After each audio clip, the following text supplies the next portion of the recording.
hakkame siis järjest purema.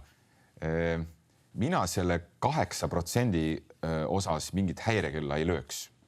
Jah, oleks see seal mingi 20, 30 või jumal hoidku 50, no siis me peaksime ilmselt väikse koosoleku tegema selle hankehullude grupiga, et kuulge, mis toimub.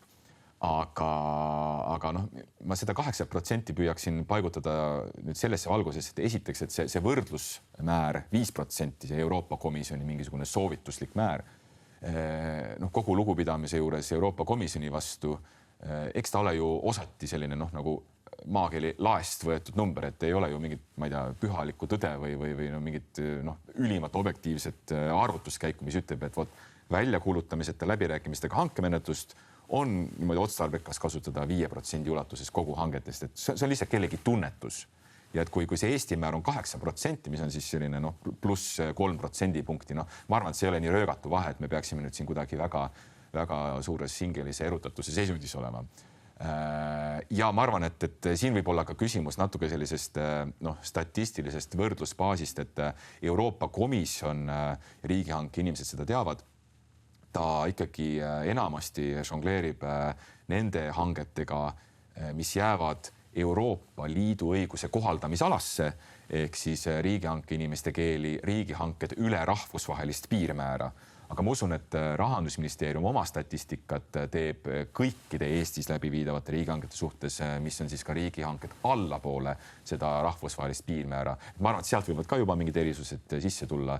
Nii et päeva lõpuks ma arvan, kehtib see üks, oli vist ühe inglise kirjamehe kuulus ütlus, et on olemas väiksed valed, suured valed ja siis see kõige hullem kategooria statistika. Ehk et statistikaga sa saad alati tõendada mida iganes, mis sulle parasjagu sobib, et ühesõnaga, ma arvan, et meil on Eesti riigis selles osas kõik korras, et me jääme sinna piiresse küll, et see väljakuulutamiseta menetlus ikkagi jätkuvalt on selline rangelt erandlik ja piiratud. Tõsi, valimi suurus on selline, et kindlasti on seal mõnikord ka seda kergekäeliselt või lubamatult kasutatud, aga eks siis peavad need, kes asjast puudutatud on või kedagi ennast paasti tunnevad, siis ise oma õiguste eest kaitsma ja käima siis vastavad vaidluskohad läbi.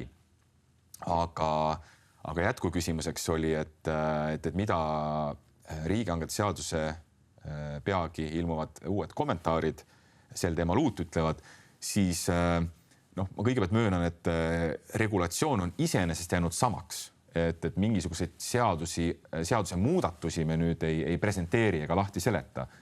Küll aga on kohtutest eeskätt isegi siis kõrgelt Euroopa tasemelt tulnud paar huvitavat lahendit, mis me oleme seal kenasti lugejani toonud ja lahti seletanud. Ma arvan, et üks märkimisväärseim on Euroopa kohtu otsus kohtuasjas koodnimega IBM Tšehhi ja mille siis see põhiiva oli see, et teadupärast on meil üks selline väljakuulutamiseta hankemenetluse kasutamise alus nagu ainuõiguste kaitse. Seda nimetatakse ainuõiguse kaitse erandiks ja see omakorda siis seisneb selles, et kui hankija soovib hankida midagi või peab hankima midagi, mis on kellegi autoriõigusega või mingi muu intellektuaalomandi õigusega kaitstud eksklusiivselt, nii et keegi teine ei saagi turul seda pakkuda, siis ongi loogiline pöörduda selle ühe ja ainsama poole. Aga sageli seal tekibki küsimus, et aga mis on selle ühe isiku ainuõiguse olukorra juurpõhjus, et kuidas see ainuõigus on tekkinud. Ja nüüd Euroopa kohus ütleski, et kui see ainuõigus on tekkinud kuidagi hankija kaaspanul, et siis ta tegelikult ei ole ennast näidanud üles sellise hoolsa konkurentsi edendajana ja tegelikult ta siis peab helpima oma enda keedetud suppi ja ta ei tohi siis selle ühe ainsama poole pöörduda.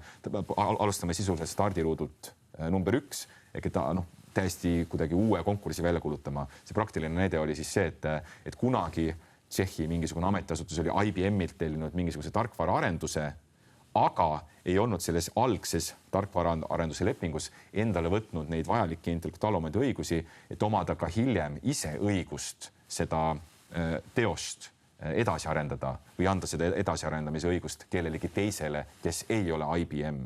Ehk et siis see Tšehhi ametiasutus ütles, et aga et need edasiarendamise õigused on ainult IBM-il ja järelikult me peame nendega mängima. Aga Euroopa kohus ütles, et et sõbrad, et kuna te ise ei ole endale neid õigusi võtnud, aga teil olnuks see võimalus, sest hankija on ikkagi hanketingimusi kehtestades jõupositsioonis. Suuresti on see Eesti õiguse mõtlemise kontekstis selline nagu tüüptingimuste värk, et sihuke võta või jäta. Et siis hankija tegelikult peaks ikkagi põhjendatud ulatuses vähemasti need õigused endale saama. Et see on üks selline hästi oluline huvitav lahend. Ja teine lahend Euroopa Liidu üldkohtust puudutab seda, et teatud olukordades, kus tõotavad mingite eluliste pahanduste tagajärjel tekkida sellised negatiivsed tagajärjed, ei pea hankija neid negatiivseid tagajärgi ära ootama, et siis alles tegutseda.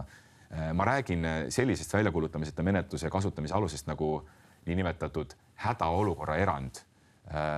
Riigihangete seadus ja Euroopa Liidu riigihangete direktiivid ütlevad, et kui on tekkinud mingisugune äärmuslikult kiire olukord, ettenägematu olukord, mis vajab siis mingite asjade teenuste hankimist, siis hankija võibki otsejoones kellegi ühe konkreetse poole pöörduda ja siis selle vajaliku asja saada. Seal siis tekkis küsimus, et kas me peame siis ära ootama selle negatiivse tagajärje, kas me peame ootama, et ma ei tea, mingi sild tulvavete all puruneb või me võime siis juba ennetavalt sinna mingisuguseid toestustöid tellida. Tõsi, tegelikult see oli see tulvaveevärk oli minu enda välja mõeldud näide, aga konkreetne kohtuasi puudutas tegelikult teatavate teenuste hankimist, mis olid mõeldud hoidmaks ära omakorda Vene-Ukraina sõjast tekkida tõotanud sellist talvist energiakriisi. Euroopa Liidu üldkohus ütleski, et Euroopa Komisjon ei pea olema selline rumal hankija, kes ootab selle talvise kriisi ära, et siis hakata neid haavu lakkuma, et võib juba seal suvel või varasügisel, kui on mingid pahandused on piisavalt hästi ette näha, juba astuda samme, et see asi üldse ära hoida. Igati loogiline, mõistuspärane, aga juriidika teinekord on niimoodi, et need asjad ikkagi vajavad sellist kohtus läbi vaidlemist ja kohtutempliga kinnitamist, et on arenguid.